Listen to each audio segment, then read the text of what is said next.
اعوذ باللہ من الشیطان الرجیم، بسم اللہ الرحمن الرحیم۔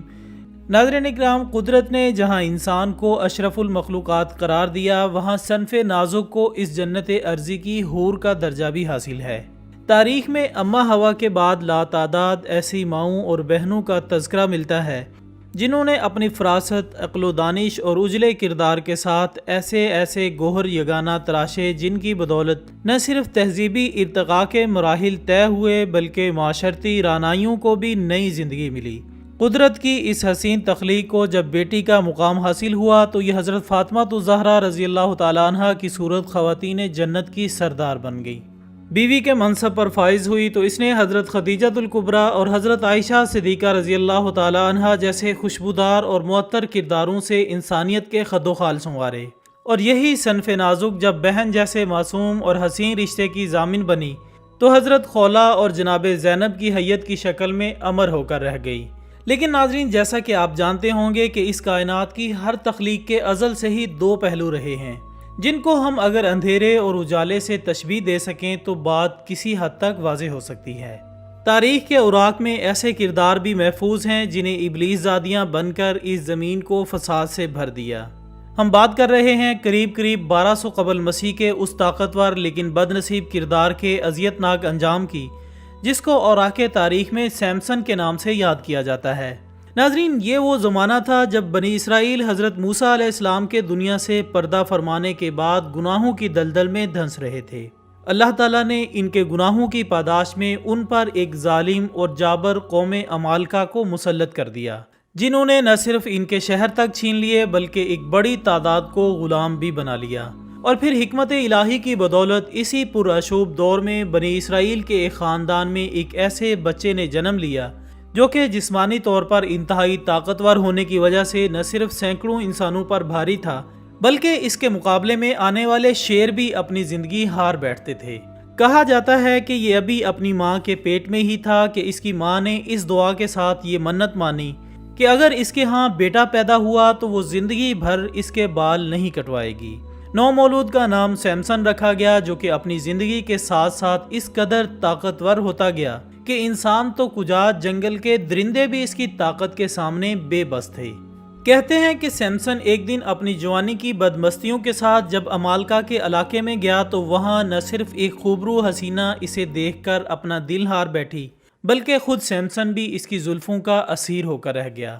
اور پھر محبت کے اس باہمی جذبے کے بدولت وہ دونوں شادی کے بندھن میں بندھ گئے۔ لیکن بارات والے دن ایک عجیب حادثے نے اس کی دنیا ہی بدل دی۔ روایات کے مطابق سیمسن موقع پر آئے ہوئے مہمانوں کے سامنے ایک شرط ہار گیا اور فیصلہ ہوا کہ جب تک وہ اس شرط کو پورا نہیں کرتا تب تک اس کی بیوی عمالقہ کے پاس ہی رہے گی۔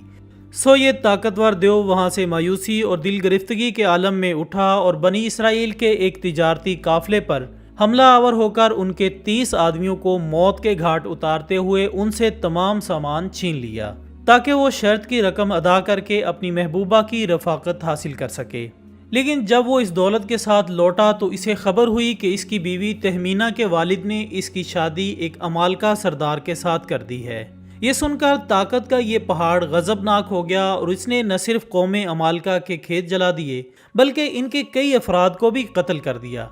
اس واقعے کے بعد عمالقہ نے محسوس کیا کہ آنے والے وقت میں یہ شخص کسی بھی وقت اپنی بیوی کے حصول اور ماضی میں اپنی قوم پر ہونے والے مظالم کا بدلہ لینے کے لیے ان پر قہر بن کر ٹوٹ سکتا ہے۔ جبکہ بنی اسرائیل یعنی یہودیوں نے بھی اس کی طاقت کو دیکھتے ہوئے اسے قاضی کے منصب پر بٹھا دیا۔ اب سیمسن اپنی قوم میں ایک معزز اور طاقتور حیثیت کا حامل ہو چکا تھا، جبکہ بنی اسرائیل نے بھی اس کی طاقت کو عمالقہ کے خلاف استعمال کرنے کا فیصلہ کر لیا۔ ادھر عمالقہ بھی چونکہ صورتحال کو بھانپ چکے تھے سو انہوں نے ایک قاتل حسینہ جس کا نام تاریخ میں دلائلہ لکھا گیا ہے، اس حسینہ کا انتخاب کر کے اسے سیمسن پر ڈورے ڈالنے کے لیے بھیج دیا، جس نے قوت کے اس پہاڑ اور عقل کے اندھے وحشی کو کچھ اس انداز سے اپنی زنجیر زلف کا اسیر کیا کہ وہ دنیا جہاں سے کٹ کر شب و روز دلائلہ کے ساتھ خوابوں کی دنیا میں سفر کرنے لگا۔ ناظرین، یہاں سے حسن اور فریب کی اس داستان کا آغاز ہوتا ہے جس میں انجام کار سیمسن ایک بے بس اور لاچار چوہے کی مانند عمالقہ کے رحم و کرم کا محتاج بن کر رہ جاتا ہے ہوا کچھ یوں کہ جھوٹے پیار کے اس سفر میں جب دلائلہ نے اس کے ہوش و حواس کو پوری طرح سے اپنے قابو میں کر لیا تو پھر ایک دن انتہائی لاڈ کے ساتھ اس سے یہ سوال کیا کہ آخر اس کی اس بے پناہ طاقت کا راز کیا ہے، جس پر سیمسن نے اگرچہ اسے پہلی دفعہ ہنس کر ٹال دیا لیکن اس ملکہ حسن کے ترکش میں ابھی اور کئی تیر بھی باقی تھے۔ سو اس نے اپنے لاڈ، تکبر اور ادائے بے نیازی کا تیر پھینکتے ہوئے بالآخر اسے مجبور کیا کہ وہ اس عجیب و غریب راز کو اپنے دل کی ملکہ کے قدموں میں رکھ کر اپنی محبت کو بچا لے۔ سو اس نے ایک دن دلائلہ کی زلفوں کے ساتھ کھیلتے ہوئے اسے کہا، جانتی ہو میری اس طاقت کا کیا راز ہے؟ جس پر وہ امید بھری نظروں کے ساتھ اٹھ کر بیٹھ گئی اور ناز و انداز کے ساتھ کہا کہ نہیں، اور چونکہ تمہیں میری محبت پر اعتبار نہیں اس لیے میں تم سے یہ راز اب نہیں پوچھوں گی۔ اور شاید یہ وہ آخری تیر تھا جو کہ سیمسن کے دل میں اتر گیا، اور اس نے جواب دیا کہ تیری محبت کی قسم اس طاقت کا راز میرے ان بالوں میں ہے جن کو میں نے زندگی بھر اپنی اولاد کی طرح پالا ہے۔ یہ سن کر دلائلہ کے چہرے پر رونق آ گئی اور اس نے دل ہی دل میں اس سے یہ طاقت چھیننے کا فیصلہ کر لیا۔ اور پھر ایک دن جب وہ نیند کی وادی میں بے سدھ پڑا تھا کہ دلائلہ نے اپنے مرمری ہاتھوں سے اس کی طویل زلفیں کاٹ دیں اور پھر چپکے سے امالکا کے لوگوں کو خبر دی کہ وہ اس وقت اس پر حملہ کر کے اسے بے بس کر سکتے ہیں۔ سیمسن کی بدنصیبی کے دن شروع ہو چکے تھے اور جب امالکا نے ان پر حملہ کیا تو اب کی بار وہ ان کا مقابلہ نہ کر سکا اور وہ اسے گرفتار کر کے اپنے ساتھ لے گئے، جہاں پر ان کے بادشاہ نے حکم دیا کہ نہ صرف اس کی آنکھوں میں آتشی سلاخیں پھیر کر اس سے اس کی بینائی چھین لی جائے بلکہ ایک اندھیری کوٹری میں ہمیشہ کے لیے قید بھی کر دیا جائے۔ حکم شاہی کی تعمیل ہوئی اور اپنے وقت کا یہ شہر ایک بے بس چوہے کی مانند زندان کا مکین ہو کر دلائلہ کے فریب پر آنسو بہانے پر مجبور ہو گیا۔ اور پھر ایک دن جب دربار شاہی میں اس فتح پر جشن کا سماں تھا اور شراب و شباب کی محفل اپنے عروج پر تھی کہ بادشاہ نے حکم دیا کہ سیمسن کو حاضر کیا جائے تاکہ تمام حاضرین مجلس اس کی اس بے بسی کا مذاق اڑا سکیں، اور نشے میں دھت درباریوں نے اس پر کوڑا کرکٹ پھینکا اور اس کی تذلیل کرنا شروع کر دی۔ سیمسن کی آنکھوں سے آنسو بہہ رہے تھے اور اس نے دل ہی دل میں اپنے خدا سے دعا کی، اے اللہ مجھے میری بینائی اور طاقت لوٹا دے تاکہ میں اس ظلم کا مقابلہ کر سکوں۔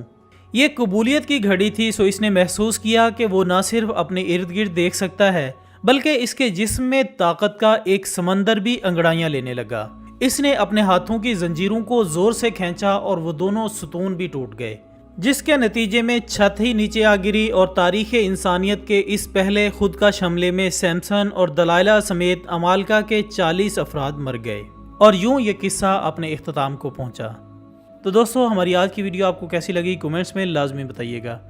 ہماری اگلی ویڈیو آنے تک اپنا دوستوں، رشتہ داروں اور گرد و نواح کے تمام لوگوں کا بہت خیال رکھیے گا۔ اللہ حافظ۔